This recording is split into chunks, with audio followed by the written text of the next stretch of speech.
halacha is concerned, that's necessary. Outside of that, right, that order is important, for whatever reason, and it's interesting that the 2-year-old does not understand those pisukim, but those pisukim are to enter that 2-year-old in that order. And after that, melamedo pisukim. You just fill them with pisukim. It's not important the order, and it doesn't seem that it's important that they particularly understand the pisukim that they are learning to say, reciting, and learning by heart. You fill them with these pisukim until they reach the age of approximately 5 years old, and then they're able to go and start studying, start learning. So, I mean, I have my thoughts on why it is that we do this and what the concept is, but I'm going to hold that for now. I'm simply presenting the halakha to the panel. To say, number one, it doesn't seem that we do that from a institutional perspective. It used to be for a long, long time that was done at home. I mean, that was part of what parents were meant to do with their children, and it's very possible that there are many parents who still do that with their children. But I want to concentrate on two aspects. Number one, in the institutional sense, right, the fact that children are coming into our institutions for the vast majority from the time really that they're 2 years old. I mean, certainly at Barkai we had a 2-year-old program. You know, they're coming in at 2 years old, they're coming in some kind of institutional learning from a very, very early age. Is that something that we should be conscious of? Is that part of parents asking educators to take care of this level of education for their children? Are we missing something with regards to that? And in connection to that first question, is our early childhood sensitive to this halakha? Should it be? I mean, it's the time to move on from this, perhaps, you know, a bold question. And the second question is, it seems to me that this halakha is not focused on academics. It doesn't seem to be focused at all on academics and learning, per se. It seems to be somewhat foundational to the kind of the forming of the mind, right? The cognitive, you know, structuring, wiring, if you will, of the child. So I wonder if you could talk to those 2 points, not necessarily in that order, but you know, on one order or another. We'll start with Rav Tobal.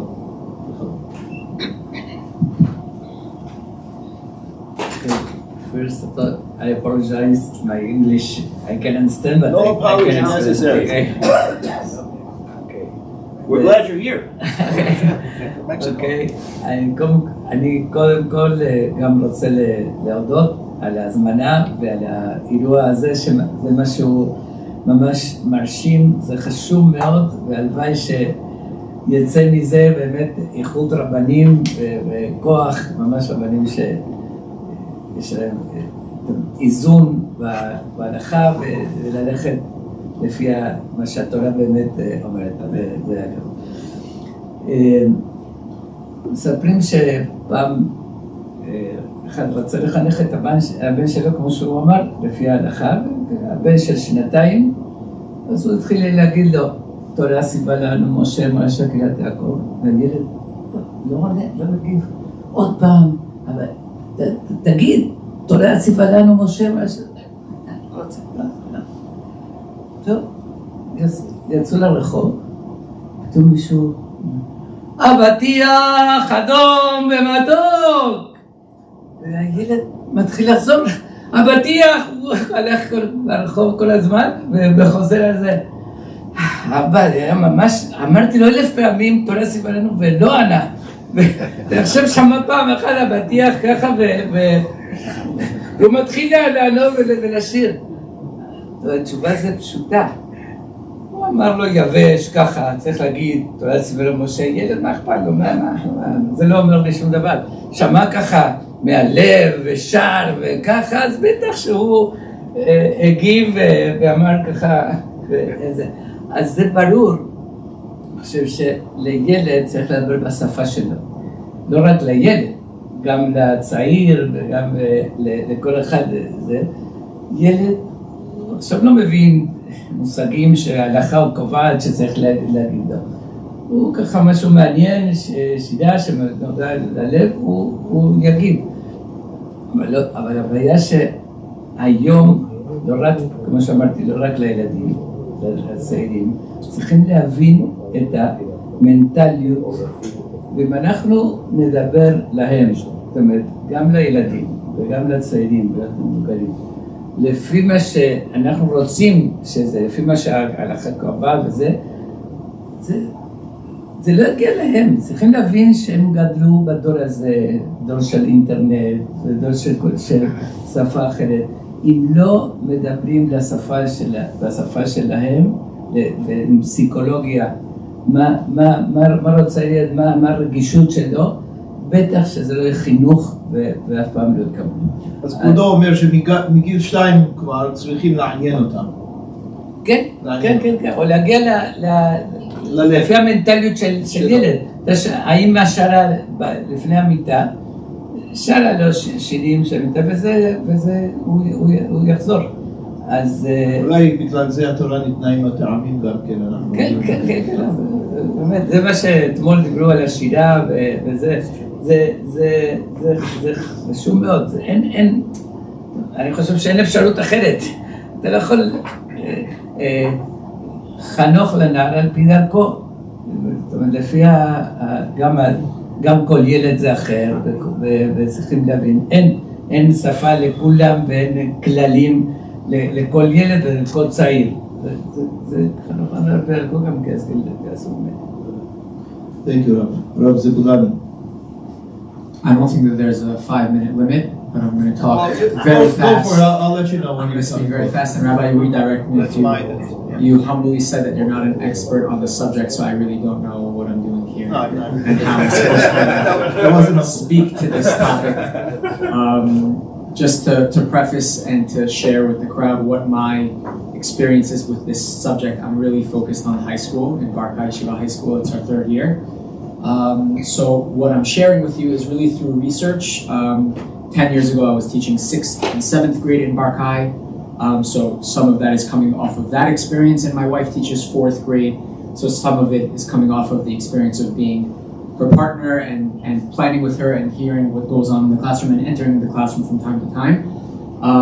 Rabbi, maybe I'll share a little bit with the crowd on what Shitat Barkai is, trying to model what you described. A little bit. I was in Israel just a week and a half ago, and there was a conference in the Gush, Tanakh, and they had a teachers American conference, and there was a very specific agenda session that I was sitting in, and they were going over with the teachers in a circle and talking and discussing and reading a text, and when they came to me and I said where I'm from, the entire session got derailed, and all they wanted to do was talk about Shitat Barkai. And I said, I was so uncomfortable, I said, I don't want to make this about, that's not why I'm here, I came to learn, but they just wanted to learn. So I want to just say that the Shita is an incredible Shita, but it has a lot of challenges. And Bashetach, in the field, it's very difficult. And we have challenges, it's not perfect, even though some people might think that it is. So just go back to the roots. Shitat Barkai was founded by a very interesting individual. His name is Rav Dan Be'eri. He actually was not originally Jewish. He converted to Judaism almost like a Yitro sort of, origin story of searching for the truth. He came to Torah. He tried to analyze and do everything as Mekori and authentic as possible. He came to the conclusion of what the rabbi mentioned of starting with Mikra at a very young age, and only after Mikra then going to Mishnah, and only after Mishnah going to Talmud. And he essentially founded this Shita, which was adopted in Eretz Israel, and in the United States, when they opened the school, were searching for a Shita and adopted the Shita. So I went to Israel, as I mentioned a week and a half ago, and I went to the original first Barkai in Kiryat Arba to gain a little bit of inspiration to share with the crowd. And I sat with a new principal that's there who was very stressed out because he was trying to uphold this Shita in today's day and age and was struggling a lot to follow the original prescription and curriculum. So I'll tell you what they do. And it is by no means what we do in Brooklyn, not even close, but it's incredibly inspiring to hear what they're doing. They finished all of Hamishah Chumshei Torah by 2nd grade. 2nd grade? I didn't know this. In 1st and 2nd grade, they're sitting in the classroom, and Bishinun, they review every single pasuk several times with ta'amim, halabi ta'amim, in first and second grade, with basic explanation. Perush Pashut. What exactly is Peshat is a conversation that I think we could spend the entire forum debating, and it might actually be a worthwhile conversation.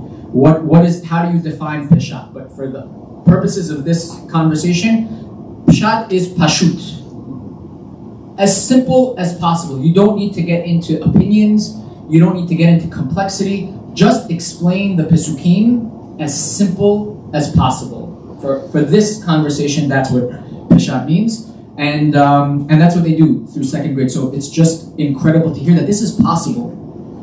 For kids at the end of second grade to have seen all of Hamishah Chumshei Torah reading out loud every single pasuk. It's incredible.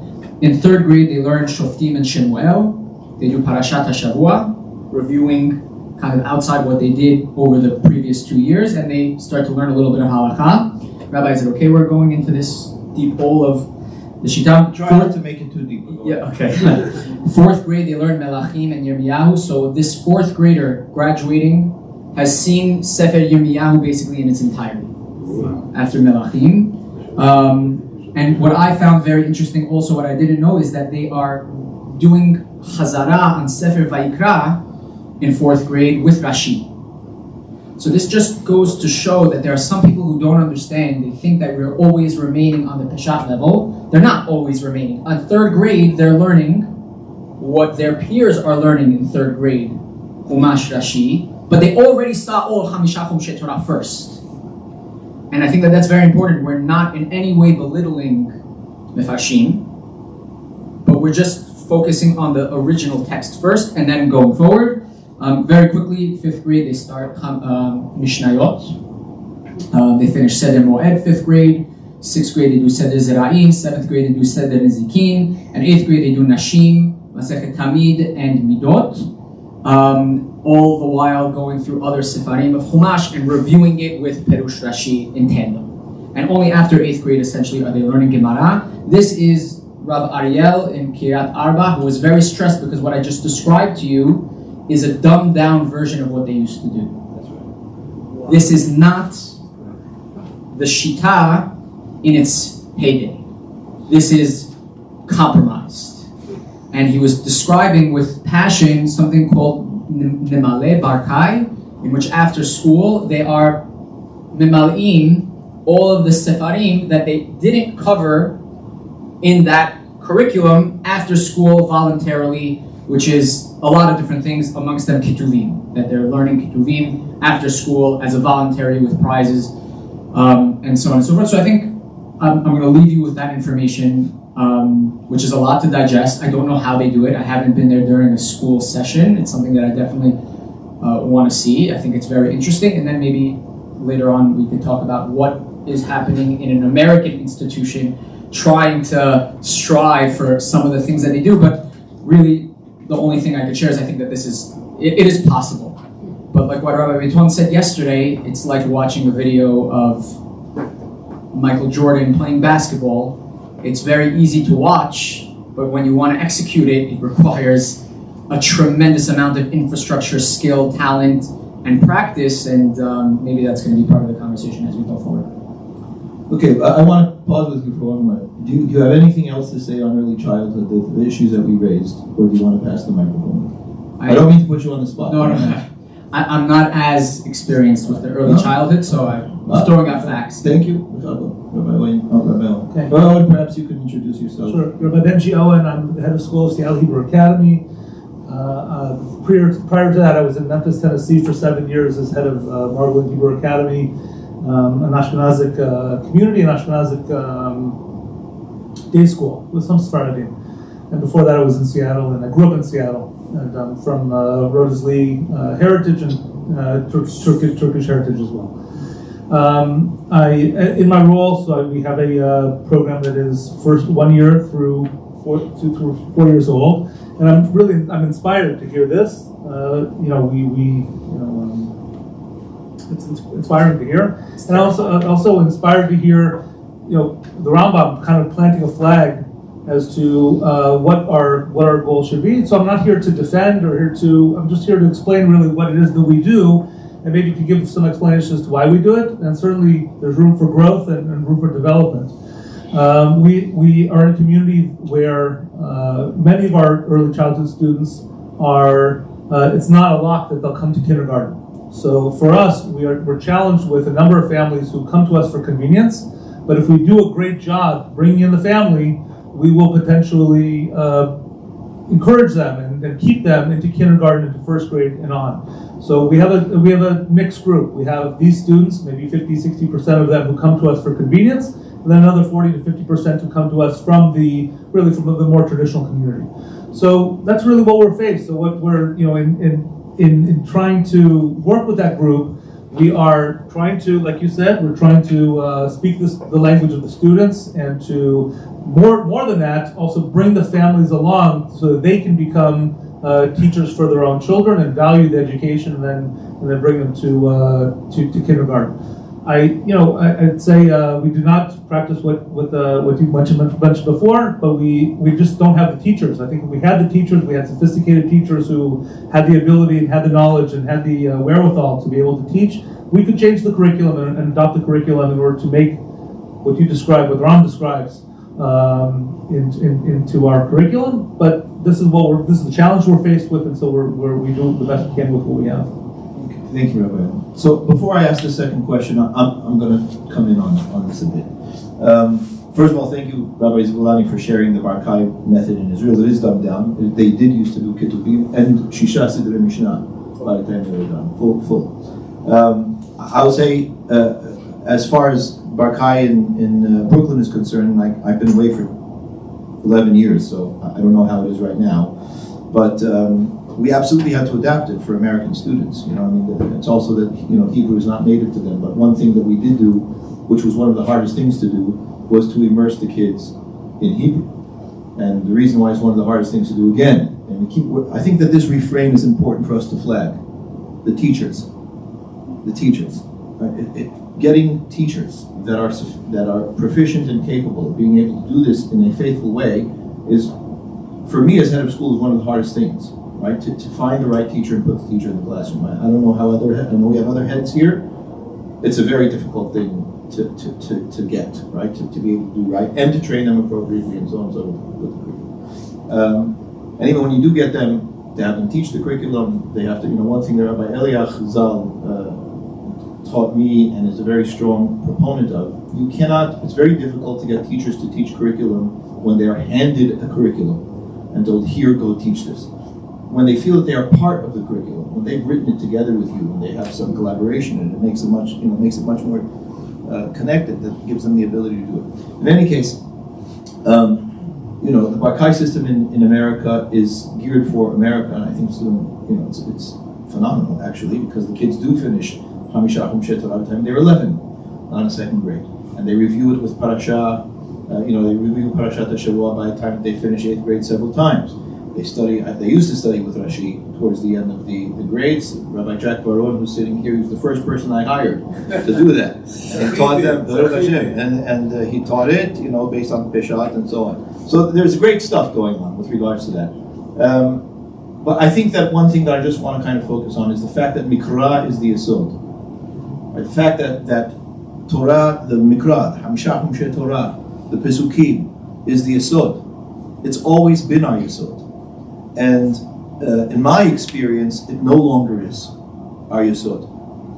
And I think it's just something that I want to consider together with the group, right? I believe that we've lost something terrible as a result of Mikra not being the Yesod. I don't know that everybody agrees, but I think that's a terrible loss. We just graduated a bunch of Sinicha students for the Montefiore Endowment in London, and I spoke to them. And one of the things that I said to them is, don't quote Pesukim incorrectly. They're all rabbis. I say, you quote Pesukim incorrectly, you sound like an Haaretz. And that's not based on nothing. The Ben Ish Hai, at least some say it's Ben Ish Hai, Sefer Shotra Lishma, it's written under a pseudonym according to most. Chacham Ovadia doesn't believe that it was the Ben Ish Hai, but otherwise the rest of the world believes that it was Ben Ish Hai.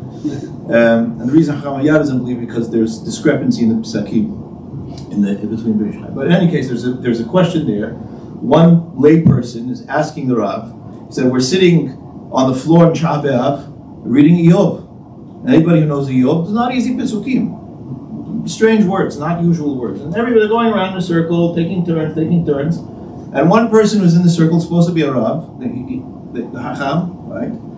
And every time they get to him, he makes a mistake in Pesukim. So they're going round and round and round. Finally, one of the other people says to him, Bur! Because he wasn't pronouncing Pesukim. So he got very upset. They wanted to fine him. They wanted to find the guy who called him a Bur because he called the Hacham in public, This. So they wrote to the Hacham Torah Lishma, and they said, do we have to pay? He said, you do not have to pay because he is a Bur. Because he didn't know how to say it Pesukim correctly.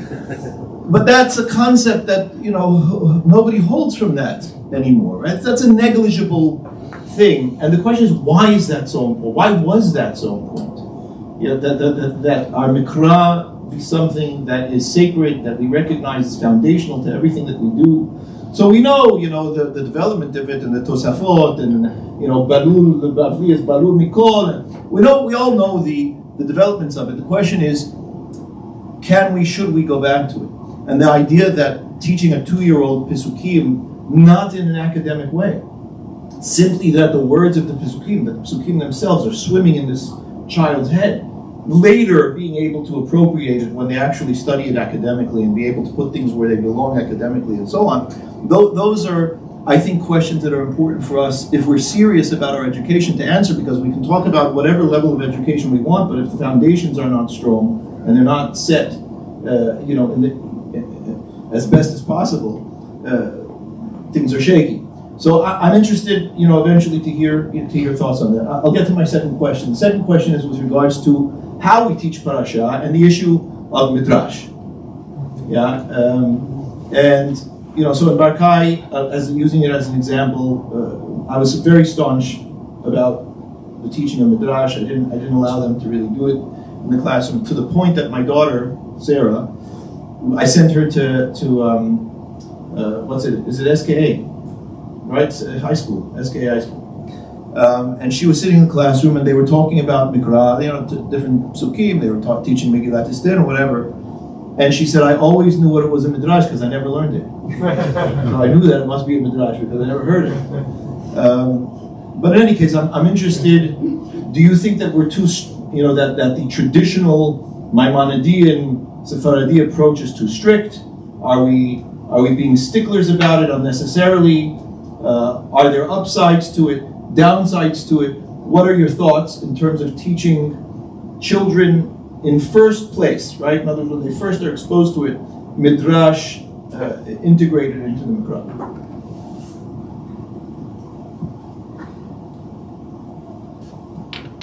אני חושב שיש בעיה היום בכלל בעולם, גם עם כל הכבוד, וסליחה, לפעמים גם הרבנים אנחנו נותנים דרשות ומביאים איזה מדרש שלא תמיד, המדרש זה פשוטו. כל הגאונים אומרים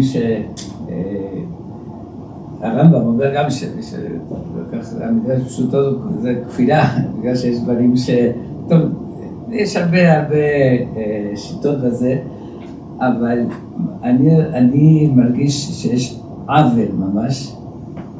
לפעמים הנכד שלי שלמד שם בישיבה וזה, ולא אומרים להם אפילו מה זה הפשט בתורה ומה זה מדרש. כאילו, גם למדו ישר, או מגילת אסתר ירקרוקת הייתה.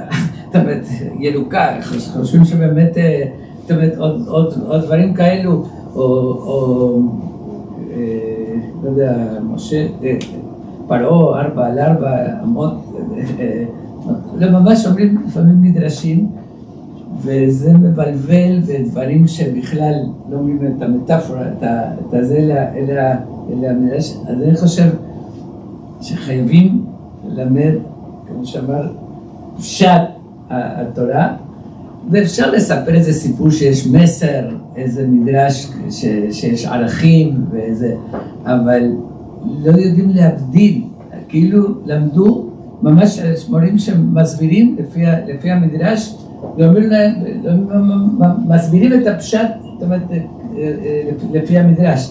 אז אני חושב, טוב, לעניות דעתי זה דבר, זה עיוות התורה, ואז יוצאים עם ידיעות מבולבלות, וכמו שאמרתי, חנוך... מה פירוש, אני רוצה לעצור עם הרב דקה, מה פירוש ידיעות מבולבלות? זאת אומרת... למה זה נקרא מבולבל? אוקיי, בגלל ש... זה גם דברי חז"ל. כן, לא, בסדר, אבל קודם כל להגיד, קודם כל מה שכתוב, הפשט של הפסוק, ולהסביר, יש מדרש, ואם יש סיפור מעניין שזה מגיע לילד שלו, זאת אומרת, למנטליות של הילד, בסדר, להסביר לו, חז"ל אומרים, וכשיש מסר, וצריכים לבחור. שיש סדר. כן, וגם צריכים לבחור איזה מדרש אומרים, ומה לא. יש דברים שממש תמוהים, מה ראוי להסביר, מה ראוי, נכון. בגלל שיש דברים שבאמת זה לא לפי הפשט, ואומרים להם כאילו ככה זה. כן. אז זאת אומרת, זה הנקודה הראשונה, ויש, אני חושב, אגב, אני אגיד דבר אחר, הילדים כשהם קטנים והצעירים, הם זוכרים חוויות. אני לדוגמה, כשהתחלתי להתערב עם הצעירים, זאת אומרת, אני הרב של הקהילה, אבל אני מעורב מאוד בבית ספר. הוא לא רב הראשי. כן. I think it's important to recognize. Rav Tobal, we didn't mention the beginning. Rav Tobal is the chief rabbi of the Damascus community in Mexico City, which is a huge community. יש 12,000 אנשים בקהילה, אבל אז יש בית ספר של יותר מ1,000 תלמידים, אז אני כשנכנסתי לקהילה והתחלתי, רציתי קודם כל להגיע לצעירים, שזה הכי חשוב, זה ההווה והעתיד, תמיד אנחנו אומרים שזה העתיד, אבל זה ההווה גם של הקהילה, אז לא ידעתי איך, פתאום צעיר בה, פתאום נשמע את הרב וילך זה. אז התחלתי עם רעיון, אגב, אני אזכיר שזה ממש אני ממליץ לעשות את זה. יש במקסיקו מסורת שכל בתי ספר היהודים, אגב, מקסיקו קיבל מקום ראשון בסטטיסטיקה של החינוך, זאת אומרת, ששולחים לבתי ספר יהודים, זה הכי גבוה בעולם, 96%, יש 94 או 96%, ששולחים, לא מדברים על דתיים, אבל לבתי ספר יהודים, שמקבלים חינוך יהודים. זה, אוניברסיטת בר אילן עשתה סטטיסטיקה לפני כמה שנים, ויצאה 2 מקומות ראשון במקסיקו. אחוז ההתבוללות הכי נמוכה בעולם, ואחוז החינוך היהודי הכי גבוה בעולם, שקשורים כמובן. אז ניסיתי איך לעשות קשר עם הצעירים. אז הם שהם מסורת שהולכים כל בית ספר יהודי, בקיץ נוסעים לארץ בגיל 15, זאת אומרת שמגיעים להייסקול, לגיל, אז עושים חודש או 3 שבועות טיול לארץ. אז החלטתי שאני מצטרף עליהם, ככה בצורה לא רשמית, אני מאמין יותר בחינוך הלא רשמי מהחינוך הרשמי. אני ארגנתי גם בבית ספר שבתונים, זאת אומרת, סמינרים בסוף שבוע, חוויות, שממש הצעירים באים, אני שר, רוקד, זה עושה, זאת אומרת, שהם יגיע ללב שלהם, חוויה שמגיע ללב. אפילו שכתוב וידעת היום בשעות לבך, אתה הורית על הדת קודם לשכל, אבל בגלל זה החיוב של המצוות הוא ב-13 ולא לפני כן, בגלל שקודם הצעיר עד 13 זה רק חוויות, זה רק שירים וכל מה שמגיע ללב שלהם זה נשאר להם, אחר כך אז בידעת צריכים גם הבנה. זאת אומרת, זה נעשה ונשמע, זה כל החינוך היסודי של חוויות. וסתם אני ממליץ את זה, כשעשיתי את זה והם הרגישו הקרבה שאני חבר ומטיילים וזה זה ממש, זה קירב אותם יותר מכל דבר אחר. זה אני אומר, אגב,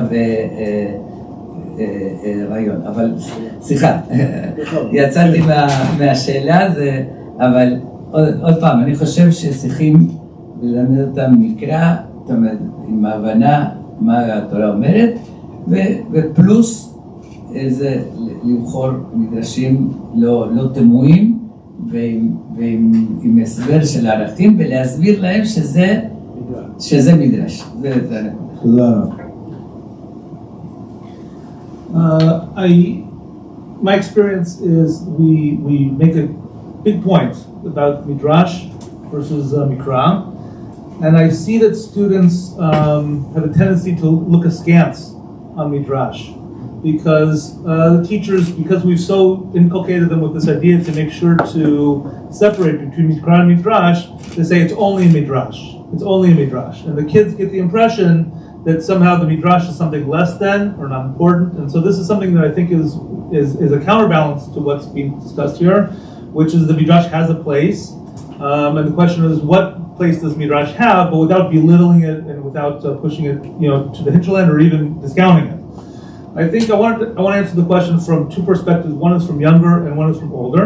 I think for younger children, the place of Midrash, from my perspective, is that we want the children to develop a connection with and an appreciation for our avot and for imahot, and Midrash helps to do that. And by including Midrash, with the caveat, of course, that we know the difference between Mikra and Midrash, but including Midrashim and filling out the picture, it has a tremendous benefit to young kids, which is to fill out the picture of who are avot, who are imahot, and how can they connect with them.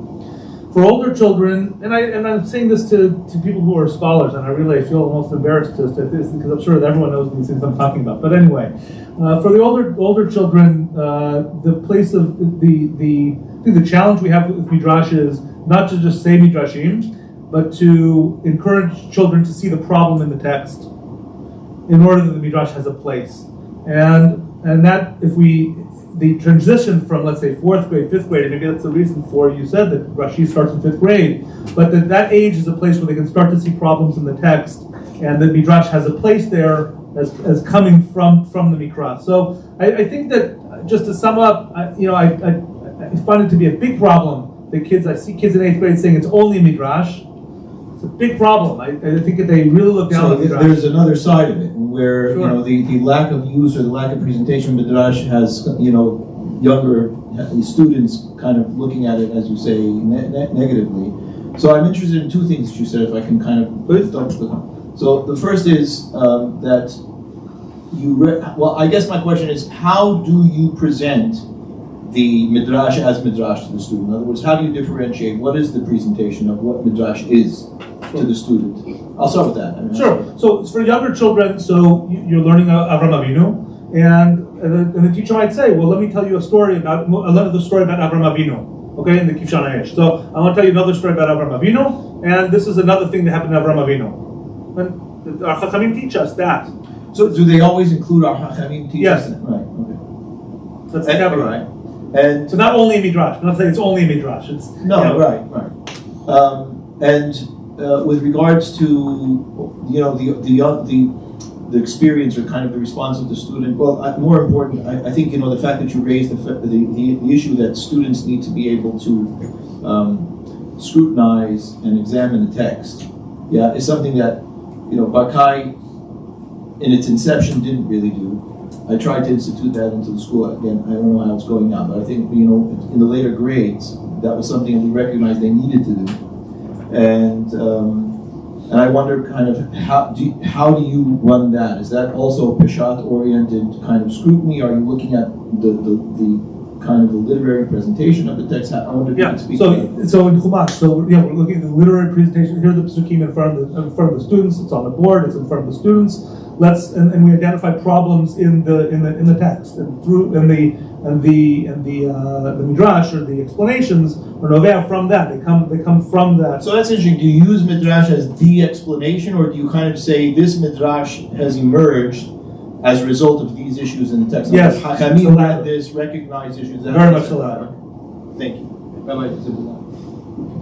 The rabbi shared an anecdote about your daughter, so I want to share a complimentary story. We had 3 young teachers, morot, starting in the high school. And they were all actually products of the Barkai Elementary School. And they were sharing frustrations with me how everywhere that they went from their elementary school, they felt like they didn't know what everyone else was talking about, because people were referring to Midrashim like it was the most common thing and they had no idea, and they were looked down on. Like, how do you not know this basic fundamental thing that we were all taught? So they had a little bit of bitterness in them, and I sensed it, and I felt like it needed to be addressed. So we actually sat down as a Chabura, and we learned the Ma'amar of Rabbeinu Abraham ben Harambam. I felt like it was important for our Chumash teachers to understand on a deeper level this struggle that we're all talking about over here. And we went through, and obviously the conclusion that we came with is that the Midrash has an incredibly important value, but again, it's, as we're saying, a later stage. And I think I think the takeaway over here is that you can start with the text and then include those explanations. Where I've seen this done very well, I think, is a series that came out of Har Beracha. It's like a Chumash restated in simple Hebrew as a book to help young teachers teaching elementary school. So it's very Peshat based. It's restated in modern Hebrew for the morot to prepare and for the rabbis to prepare. And then in every few pages you have a green text or a red text. I don't know why. Sometimes it's green, sometimes it's red. And that is a midrash. So that's pointing out, I think, Rabbi, what you were mentioning, to create a very clear visual cognitive difference between what it is, and that's very important. I think the book does it so well. Everything is black, and then you have green, so that the teacher understands everything up until now has been the peshat. And this is almost like a suggestion from the author on, if you want to complement, like Rabbi was saying, you have to bring some excitement and joy to it. This is maybe a suggestion from Hazal on how to enliven the text that you're reading, especially, let's say, Sefer Vayikra, which is what my wife is teaching. She feels like sometimes she needs to bring a little bit of, love and life into it. So in that way, it offers through the eyes of Hazal to do that, but obviously distinct. Thank you for that. It sounds like a great resource. I wonder if you can share it with the group, if you have maybe online where we can, it sounds like a great resource. All right, I was going to ask a third question, but I'm concerned of time. We have till 10:45. Okay, so a quick question that I'm going to ask, but then I'll ask this. The final thing that I'm interested in hearing from the panel is Hebrew. And I don't just mean kind of teaching Hebrew language, even though I'm coming from the UK and the teaching of Hebrew language in that country is abysmal. It's terrible. I'm talking about studying in Hebrew, Mikra, Mishnah, Talmud, doing classes in Hebrew language. What are your thoughts on, is that important? Is it not important? I mean, on the one hand, there's a Teshuvah Rambam, similar to, I think, what I was hearing at the end of Avazo's class about, writing the Mishneh Torah in Hebrew, or translating the Mishneh Torah. And he said, look, the important thing is to understand, not the language. That's one thing. However, when we're dealing with Hebrew texts, the nuance of the language is important, and it's part of the learning. If we're not teaching in the language, are we losing something? So I wonder if we could have maybe brief comments on that, and then I'd like to open up with the thing. So Zaboulani, maybe you'll start with this. Yeah. I think that from what I've been seeing, we've been abandoning the Hebrew language in Jewish day schools. One of the main reasons is because what the rabbi mentioned. It's hard to convey complex ideas in Hebrew to students that are not proficient in it. That's A. And B, not all teachers are able and comfortable. So you have a situation that even if an administrator is very demanding and makes it very clear that our mission and our expectation and the job of the teacher is to teach fully in Hebrew, let's say that decision was made, who says that the teacher that you hired is actually doing so? And then you have a situation that if they're not able to, you're popping into classes, not just to check in on the Hebrew, right? There's a lot of things going on other than just the language. And you walk into a classroom that's being taught in English, and when you walk in, that's when the classroom is being taught in Hebrew. And there's a shift, right? Like what kind of game are we playing over here? So I can't say, again, because this is a panel talking about the early childhood, elementary school level, that you can't teach Hebrew in high school. We can't teach our students content in Hebrew in high school if they weren't learning content in Hebrew in elementary school. So we have a dichotomy in our classrooms. We have Barkai graduates in our classrooms, in which are being taught basically 100% in Hebrew. Books like Yeshayahu and Amos being taught to the students 100% in Hebrew. But then our other classes that those students don't have that background are being taught a lot of it in English. So I think that speaks volumes in terms of the importance that if you don't do it at the younger age, you have now eliminated the option for anyone in the future to do it for those students. So you've handicapped the students. You've handicapped them not only in school, but you've also kind of handicapped them in terms of their future in Jewish education. How are they supposed to study Tur Bet Yosef if they don't know Hebrew? It's not translated in English, at least not yet, and I don't think that it should be. So you've capped them in terms of their higher education in Judaism. That's why you walk into a Bet Midrash and you see so many people, adults, that are craving Torah, that are all studying English books. So you have eliminated, such a high percentage of the Jewish library to them, to that which is only translatable, and usually not translated well enough unless it's done by the Chabura. So I think that my opinion is clear, especially in the younger age. We need to continue doubling down and making that a priority. And I think we could talk about at what expense. Yeah, there is an expense. Because there is an expense, and we can't ignore and close a blind eye to that. Thank you. Rabbi Owen? Sure. I guess I'll make a few points. One is I think that students who study text and study intensively Torah, they walk out with a latent sense of Ivrit, that if they want to develop it and they want to work on it, they want to practice it, that's really what the language takes, they can succeed in high school and into college and past that in Yeshiva, if they go to Yeshiva. And so I think that the main thing that if we could offer Ivrit B'Ivrit at the elementary school level, fantastic, we should be doing that. But short of that, one strategy we've used is to really pile in Ivrit speakers into the school and to try to create places where they are speaking in Ivrit in groups and the students overhear that. So we have Shlichim from Eretz Yisrael, we have Shinshiniyot from Eretz Yisrael, we have a number of teachers who speak Hebrew fluently, but not enough that we could offer Ivrit in every grade.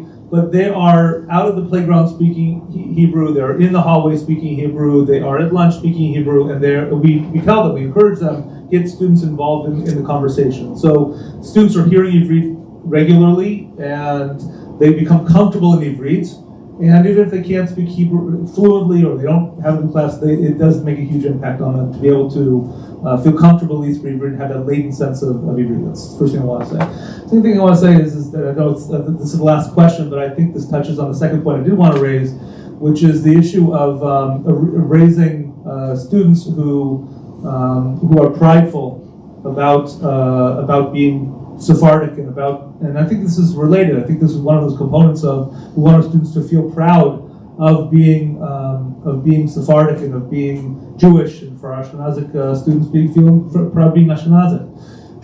One of the ways we do that is tremendous collaboration with our partner, with our synagogues, with our institutions that are in the community.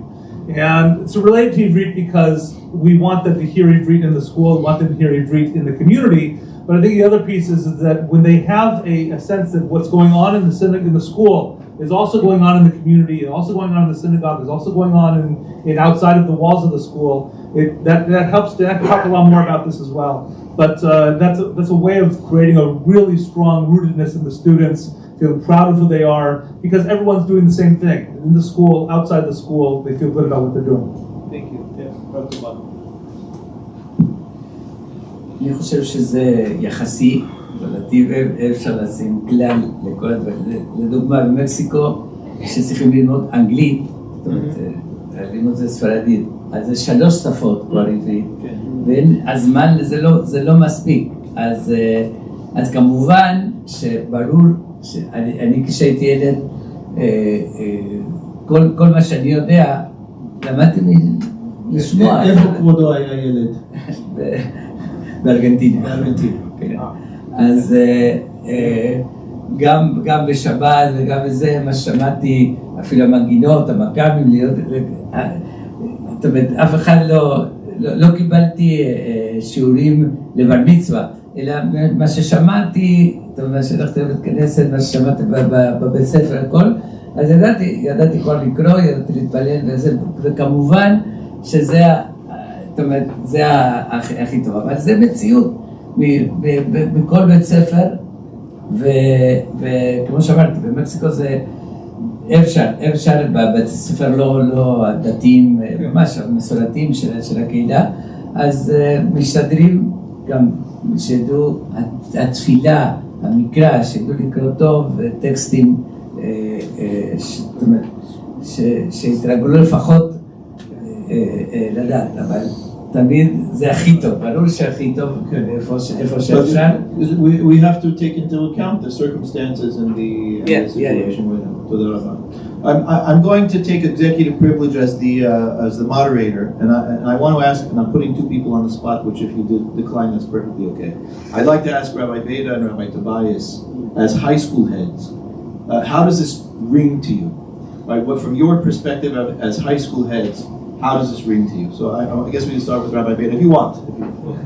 Yeah. The Hebrew part, or anything that that we've discussed. Is there something specific, or any couple things that you think are important to comment on? It was all important. It was all good. So I don't want to comment on all.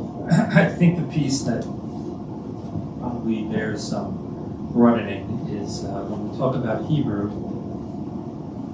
My experience has been that students, by and large, that there's different parts to quote Hebrew. But I think just to say Flatbush, you're head of high school Flatbush Yeshiva. Yes. Flatbush has had a long tradition of teaching Hebrew. So. Correct. And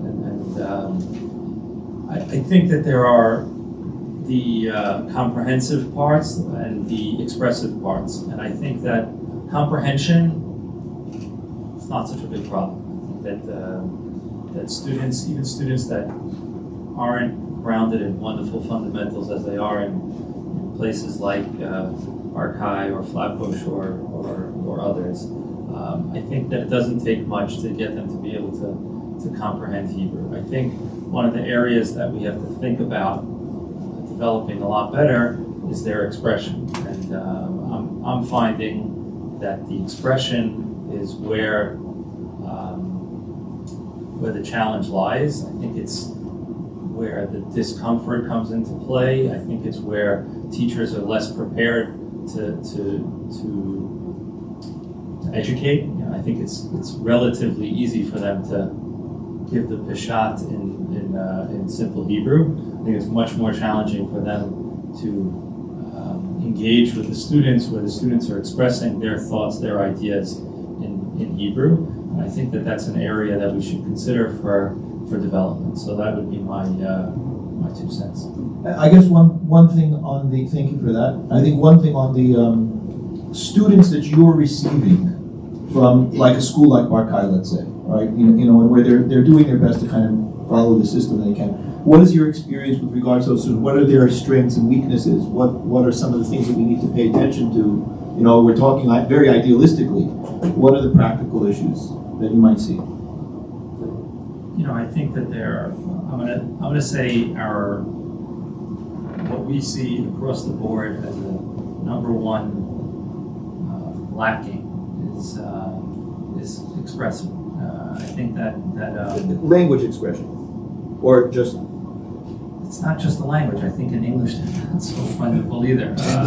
I think that education focuses a lot on stuffing it in, and maybe problem solving, but when it comes to students being able to give a good presentation, to participate in class with thoughtful ideas, questions, and so on.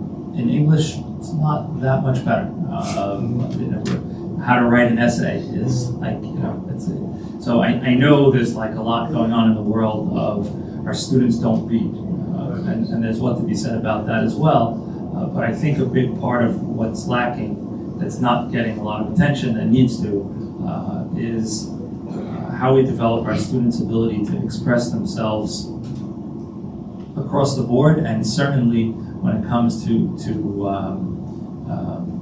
Tanakh. I trade a couple of Sfarim of Tanakh for a few measures of ability to express themselves, and we'll get to some of the books in Tanakh later. Thank you very much for that. It comes to mind. You're really talking about two very different functions of the brain, really, which are really important. So we're focusing on one, not less. Rabbi Tobias, I wonder if you could comment on any of it.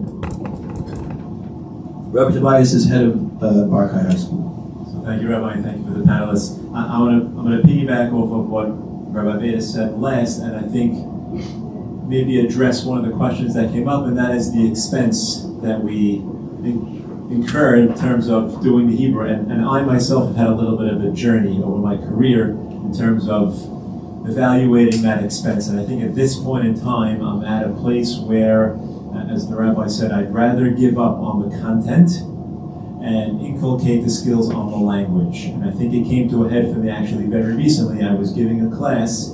First class I gave, the sources were all in Hebrew. Adults. So they asked me if I can translate it. Second class I gave, I wrote all of the translation, and we were pulling apart the pshat. And I asked them, going back to the Midrash question, to look at the questions of the pshat and look at the pshat and generate any questions. And they couldn't hit any of the targets I was asking for because they couldn't understand the Hebrew. And all of the problems came from the semantics. These are adults? These are adults. Okay. So it really made me think. They know the story outside, they can tell it to me in English, but they can't engage with me in a deeper conversation because they're lacking the skills. So when I think about our students and the accessibility of information today, particularly because it's all translated, I kind of err on the side of caution with the Hebrew language these days more than I used to, because I think we're doing them a tremendous disservice by cramming content that likely they'll forget and not giving them the ability to give them the keys to have an ability to learn long term. So if I understand you, you're saying that it's important for us to be able to give the students the keys to engage with the text in its native language. Okay. Yes. Thank you. I mean, I can say on the back of that, and then where are we? We've got 5 minutes. We'll open up to any other questions. As a teacher, I taught in high school many eons ago Jewish philosophy in high school. I never taught in Hebrew because I would be constantly compromising the understanding of the student. And the principal would walk in, and unfortunately, I still taught in English, and that was an issue. But in the elementary school, where we're starting, and we have an opportunity to be able to give the students the language. I think what Rabbi Tobias is saying is essential. What Rabbi Beta is saying, understanding is not the same as speaking. And I hear Rav Tobal saying they have to learn English in Mexico, which is not a small thing just to live and survive. And so be able to put that all in. So this is really a complex issue. Our education of in terms of Hebrew and the Torah and its native language is really not a straightforward and easy thing. And at the very least, I know it's been said, but I'm saying it even again because for me, when I was having to kind of worry about this as head of school, getting the teachers to do this, right? Even if we used to get Israeli teachers, and then they would speak broken English to the students in the class because they felt that the students weren't. So it's really a serious thing. Yeah, please. Thank you. Just speaking for small communities, if I can, I think that, in New York and New Jersey and other large communities, you have the luxury of having multiple schools where students can choose. So we're faced with serving the entire community and trying to make choices what's best for the community overall. One of the choices which has not been mentioned about Ivrit, which I think is important to note, is the connecting the kids to Eretz Yisrael and to Am Yisrael generally. And this is something that we think about a lot. So far away in Seattle, how do we connect students to Israel? That's one piece. And so even if they're not literate in Hebrew, but to have a strong connection and a familiarity and a comfort with Hebrew is very important, one. Two is we have a number of Israeli families, and for them, speaking Ivrit and having Ivrit as a presence in the school is extremely important. And so these are two other factors that we consider in Ivrit. Thank you. Yes, sir. רק אני רוצה להגיד עצה, גרסה לילדותה, כולנו יודעים מה החשיבות, באמת תנצלו שכשיהיו ילדים קטנים ללמד אותם עברית. למה אני מדבר עכשיו עברית זה לא אנגלית? בגלל שכשהייתי ילד לא לימדו אותי אנגלית, אז אין לי את ה... זאת אומרת, אני יכול להבין, אבל קשה לי, בעברית כן, אז באמת תשתדלו, במיוחד בארצות הברית שרק שפה אחת אנגלית, אז זה יותר קל, בתור שפה שנייה עברית, זה לא כמו שאמרתי, איפה שצריכים שלוש שפות. אז באמת, מה שילד יותר קל כתוב, כמו שאומרת כבוד, אז זה לכתוב על דף לבן, וזה נשאר הרבה יותר קל בגלל שלודים. אז ממש לקטנים, להשתדל מאוד, וזה יהיה הרבה יותר קל. תודה. We'll open the questions. First question from Sakan from Argentina. Thank you. First of all, I want to thank you for having us here in this amazing conference.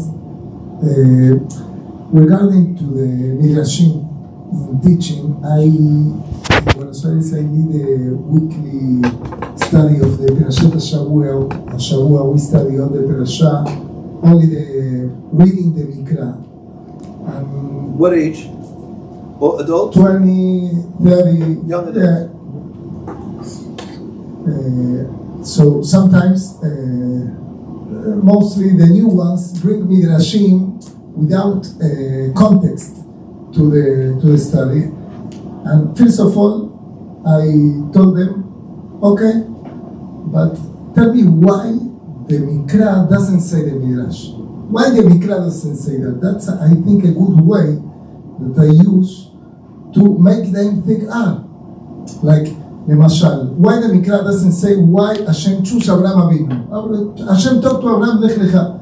No, because Abraham was a tzaddik, Kibshalash. Okay, why the Mikra doesn't say that?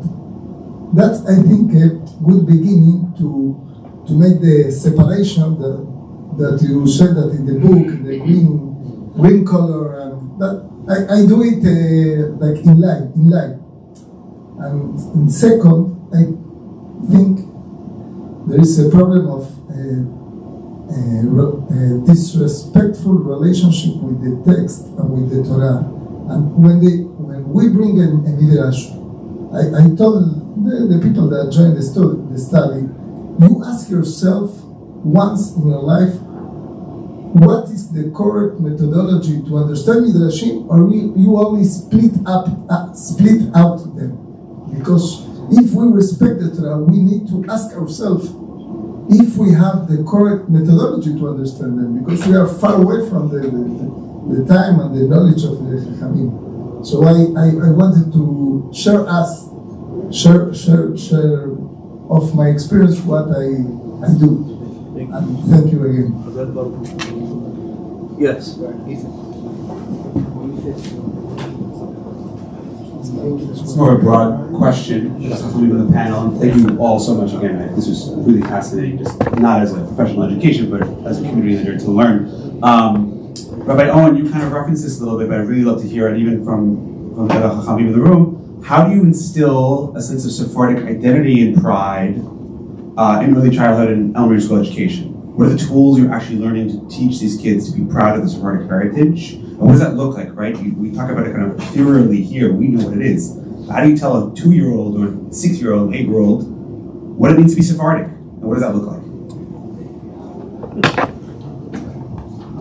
You mentioned my name, so we don't At any place. We are, I'm very fortunate. We live in Seattle. There is a pride about living in Seattle and being in Seattle and having a strong identity as being Rodizli or Turkish, with Sfaradim, and that's as opposed to many other communities where they're not Rodizlis, they're not Turkinos, and so they already feel a sense of we are this, and it's very defined as this, and this is what we do, and this is what we've always done, and we've done this since the 20s. So we are very fortunate that we have already a leg up in trying to give an identity for the Sephardim. The Ashkenazim feel we're from Seattle, it's true, and we have this, but for Sephardim it's really a leg up. I mentioned it before.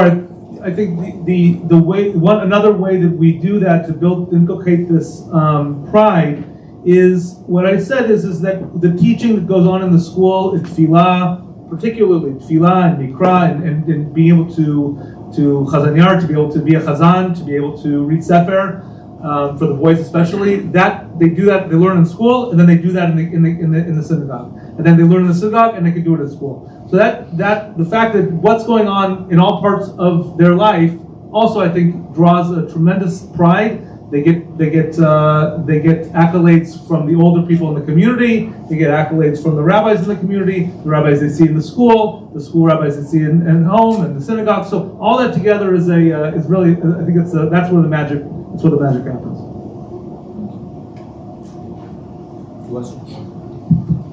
רק אני רוצה להוסיף על מה שדיברנו אתמול, לספרדים אשכנזים במקסיקו, הספרדים מה לגובה.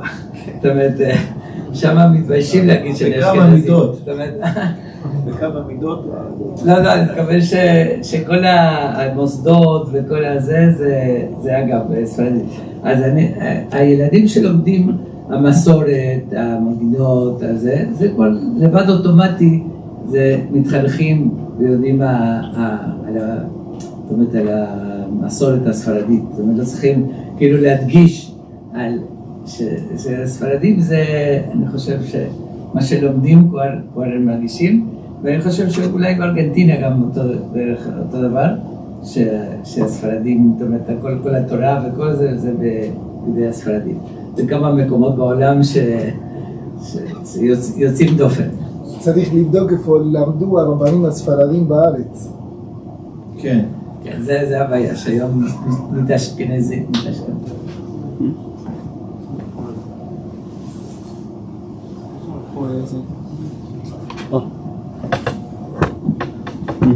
I'm Victor Owen from Global Center for Jewish Classical Education at the Tikva Fund.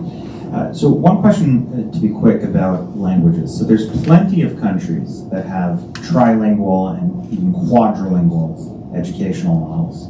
And there's lots of bilingual schools in the United States, and there's plenty of models to do this.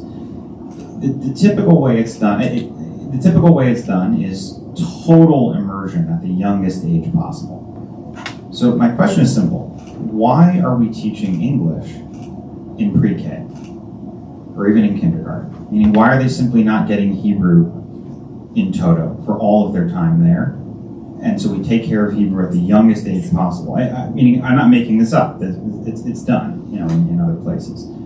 Is there a reason we don't do that and just take care of Hebrew? Yeah. As a glib response to that, I think part of the education of English in the English-speaking world is to better understand the mechanics of the language, rather than just speaking the language and how it is that we speak the language. So there's a question as to how young we need to do that, right? At what age do we begin to do that? But I do think that it is important to begin, to have some education in terms of the mechanics of the language. There's more grammar taught in the trilingual and quadrilingual models because they actually learn grammar in order to learn the structure of the language. And if they learn Latin in order to do the traditional thing, they're doing grammar very, very, very young, actually. So you're saying that they're doing grammar in terms of they're just speaking it, right? But yeah, they learn the grammar of the languages at a very young age. That doesn't get sacrificed. Quite the contrary, it's emphasized more. Absolutely, I absolutely hear that. And I'm not disagreeing with you that that's the best way to do it, because, we did that, that's how we do it, how they've done it in Barkai. We immerse them from the time that they're 2 years old. We do not sneak an English, when it's really done well, we don't even sneak an English word in. Everything is done by show and tell and so on. There's no question about it. At a certain point, I don't know how you feel about it, but I do think that it's important to actually talk about the structure of the language. Maybe that happens later on, at late elementary school, when they actually have to start writing and learn how to be able to put that out, because writing is very different than speaking, very different than speaking. And there's a skill to it, to be able to learn how to do that. That's my only thing that I would think about with regards to that. But I think that in general, we're not really teaching writing. Anyway, we're not really teaching writing very well in schools. And that is something that's to be taught, but I appreciate, I think it's a very, not that she need my qualifications, but I think it's very important. Rabbi, Yeah, go. we're on. Next session starts in 10 minutes. We need a break. Okay, so let's encourage discussion.